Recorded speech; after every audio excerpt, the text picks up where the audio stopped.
The man was carrying 2 backpacks and he had 2 machetes when soldiers and police officers on patrol told the man that he could not enter with his bags. Now, according to officials, the suspect then tried to attack the soldiers, who then shot the assailant 5 times. Now, he's currently in custody and being treated for his injuries.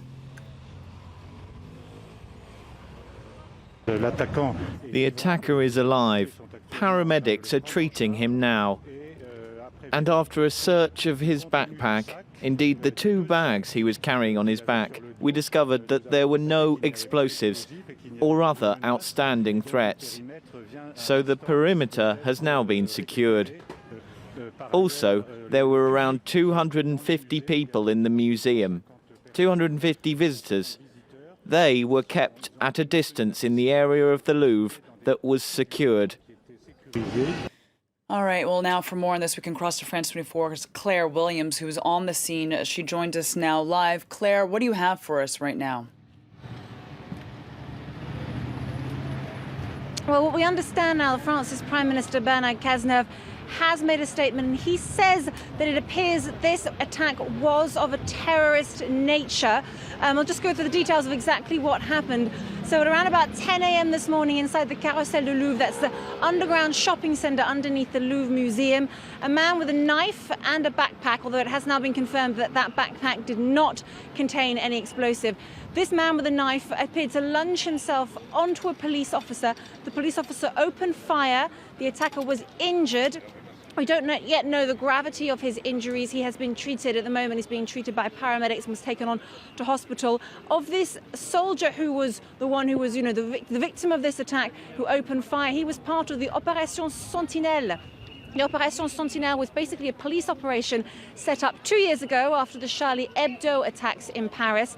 And this area really around the Louvre is very much an area that is always heavily patrolled by the Opération Sentinelle.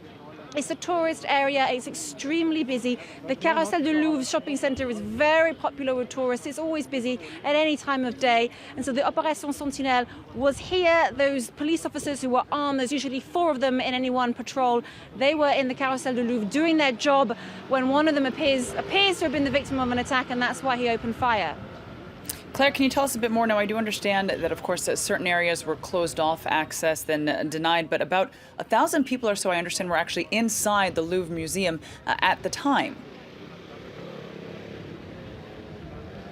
We understand that about half an hour ago, around about 250 people filed past me on the street just behind me. They crossed over the road. There were various different staff members from shops in there, as well as other tourists. I spoke to some of them. Some of them from the Apple store had been told not to speak to the press, but some people did speak to me, and they told me that they were told to stay inside. They were inside a shop. The shutters went down in the shop, and they were inside for about an hour and a half. They weren't given information as to what was going on, but they did hear gunshots. They told me, though, that it was mostly calm. I also spoke to a woman who works in the HR departments of one of the shops, and she told me that they have been prepared for this kind of evacuation. They know that this is the touristy area, that it could be the possible target of an attack, and she told me that just a few weeks ago they went through an evacuation drill, and so the whole evacuation, the actual real evacuation that went on today, I've been told was a reasonably calm and very well organized affair. Indeed, Claire. I mean, it's one of the most visited areas in the city. Now, I see behind you some traffic moving. Just what is the current situation then there in the area? At the moment, the police are still keeping a very tight watch on what's going on. Just behind me, a police car with its sirens blaring out just filed past behind me. We've seen police mounted on horseback as well. But I think, as I understand, that later on in the day they are hoping to be able to properly reopen the area, because it appears that the danger is not quite as present as we thought it might have been an hour ago. The attacker has now been taken away for his injuries to be treated. His backpack did not contain any explosives. So for now, the police are hoping that towards later on in the day they will be able to open this area back up to tourists, but we'll have to wait and see.